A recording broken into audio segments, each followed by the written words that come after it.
آج جس حدیث کے بارے میں بات کریں گے اس حدیث جو ایک مکمل حدیث ہے اس میں سے ایک حصہ لیا ہے جس کے اندر 6 اصول جو کہ آپ صلی اللہ علیہ وسلم نے بتائے، جس کے ذریعے سے کوئی انسان جو ہے وہ جب ہم اپنی زندگی کا ان کو حصہ بنائیں گے تو ہمارے معاشرے کے اندر بھی بہتری آئے گی، ہمارے فیملی سسٹم میں بھی بہتری آئے گی، ہمارے آفس کے اندر بھی بہتری آئے گی۔ اور ان 6 میں سے 4 جو ہیں وہ تو معاشرے کے اعتبار سے ہیں، اور آخری 2 وہ ہیں جن کا تعلق انسان کے اپنے ایمان اور اللہ سے تعلق سے ریلیٹڈ ہے۔ تو ان 6 چیزوں کے بارے میں بات کریں گے، اور یہ ایک ہی حدیث میں آپ صلی اللہ علیہ وسلم نے ایک صحابی کو بتایا۔ صحیح حدیث ہے مسند احمد کی سلسلہ صحیحہ میں بھی حدیث موجود ہے۔ عقبہ بن ربیعہ رضی اللہ عنہ جو ہیں وہ کہتے ہیں کہ میں ایک مرتبہ نبی کریم صلی اللہ علیہ وسلم کے پاس آیا تو آپ صلی اللہ علیہ وسلم نے مجھے فرمایا کہ اے عقبہ، اس آدمی سے صلہ رحمی سے پیش آیا کرو جو تم سے قطع رحمی کرتا ہے، اور اس آدمی کو دیا کرو جو تجھے محروم رکھتا ہے، اور اس کو معاف کر دیا کرو جو تم پہ ظلم کرتا ہے۔ اس کے بعد عقبہ بن ربیعہ رضی اللہ عنہ کہتے ہیں کہ میں وہاں سے چلا گیا، اور جب میں واپس آیا تو پھر آپ صلی اللہ علیہ وسلم نے مجھ سے دوبارہ فرمایا کہ اے عقبہ، اپنی زبان کو قابو میں رکھا کرو، تمہارا گھر تمہیں اپنے اندر سنبھالے اور اپنی غلطیوں پر رویا کرو۔ 6 خوبصورت زبردست اصول اور صفات کہ اگر ہم بحیثیت مسلمان اپنے اندر ان کو ڈیولپ کر لیں تو اس کے ذریعے سے ان صفات کے ذریعے سے ہمارے گھروں کے اندر بھی خیر آئے گی، ہمارے آفیسز کے اندر خیر آئے گی، یونیورسٹیز کے اندر خیر آئے گی، اور ایک اچھے معاشرے کی بنیاد بنے گی۔ پہلا اصول کیا فرمایا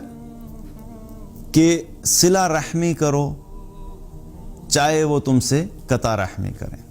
صلہ رحمی سے مراد کیا ہوتی ہے کہ انسان اپنے عزیز و اقارب، اپنے خاندان والے جو رشتہ دار ہیں ان کے ساتھ اچھائی کا معاملہ کرنا، ان کے ساتھ تعلق قائم رکھنا۔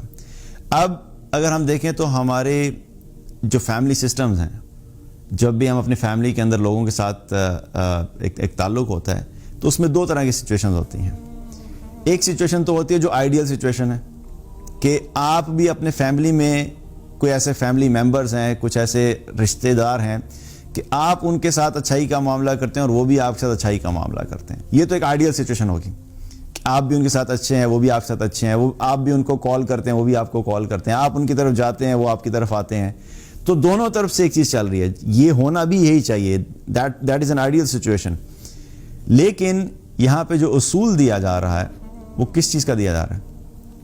کہ اس وقت کیا کرنا ہے کہ جب تمہارے خاندان والے تمہارے ساتھ اچھا نہیں کر رہے تو تم نے اس وقت کیا کرنا ہے۔ یہ ایک بہت بڑا ٹیسٹ ہوتا ہے اور امتحان ہوتا ہے جس میں ہم میں سے اکثریت کیا ہوتا ہے اس میں فیل ہو جاتے ہیں، کیونکہ ہم انسان ہیں اور ہم نے یہ اصول سیکھے ہوئے نہیں دین سے، تو ہماری ایک ڈیفالٹ انڈرسٹینڈنگ یا ایکسپیکٹیشن کیا ہوتی ہے کہ بھئی ہم اگر اچھا کریں تو لوگ بھی ہم سے اچھا کریں، یا اگر لوگ ہم سے اچھا کریں گے تبھی ہم ان کے ساتھ اچھا کریں گے۔ لیکن ہمارا دین ہمیں کیا سکھاتا ہے کہ اگر تمہارے خاندان والے تمہارے ساتھ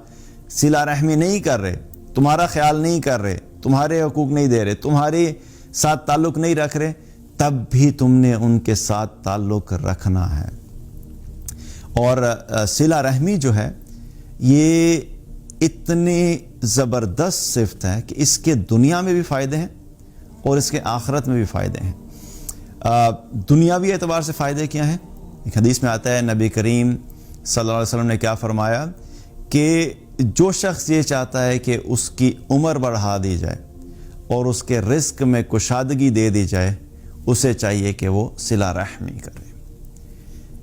2 بڑے ایڈوانٹیجز اس دنیا میں اس حدیث سے پتہ لگتے ہیں۔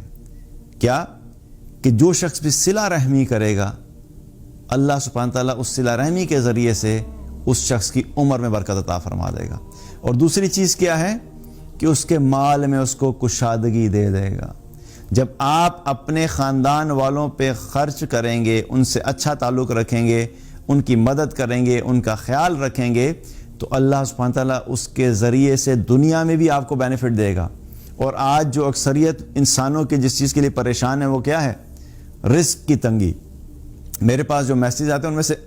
میجورٹی میسیجز جو ہیں وہ اسی چیز سے ریلیٹڈ ہوتے ہیں۔ ہمارے رزق میں بڑی تنگی ہے جی، ہمارے رزق کے اندر کشادگی کے لیے کیا کریں؟ تو اتنا بڑا اصول ہمیں بتا دیا گیا کہ تم اپنے خاندان والوں کے ساتھ اچھائی کا معاملہ کرو۔ اللہ کے نبی صلی اللہ علیہ وسلم کی طرف سے یہ گارنٹی ہے کہ اللہ تمہارے رزق میں کشادگی عطا کر دے گا۔ تو دنیاوی فائدے ہو گئے، اسی طریقے سے آخرت کا بہت بڑا فائدہ وہ کیا ہے کہ ایک مرتبہ ایک شخص آپ صلی اللہ علیہ وسلم کے پاس آیا اور آ کے عرض کی کہ اے اللہ کے رسول، مجھے کوئی ایسا عمل بتا دیجئے کہ جس کے ذریعے سے میں جنت کے قریب ہو جاؤں اور جہنم سے دور ہو جاؤں۔ تو آپ صلی اللہ علیہ وسلم نے اس سے فرمایا کہ تو اللہ کی عبادت ایسے کیا کر کہ اللہ کے ساتھ کسی کو شریک نہ ٹھہرا، اور نماز قائم کرو، اور زکوٰۃ ادا کرو، اور اپنے عزیز و اقارب کے ساتھ صلہ رحمی کرو۔ اور پھر آپ صلی اللہ علیہ وسلم نے فرمایا اگر تو ان اعمال پہ عمل پیرا ہو جائے گا تو تو جنت میں داخل ہوگا۔ آج جنت کی خواہش تو ہم میں سے ہر ایک کے اندر ہے، اور خواہش نہیں بلکہ ہم تو اپنی ذات میں خود ہی گارنٹی لیے بیٹھے ہوئے ہیں کہ جی ہم چونکہ مسلمان ہیں،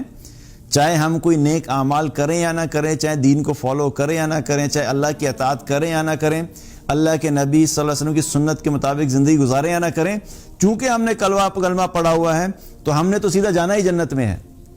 اگر بغیر اعمال کے جنت مل سکتی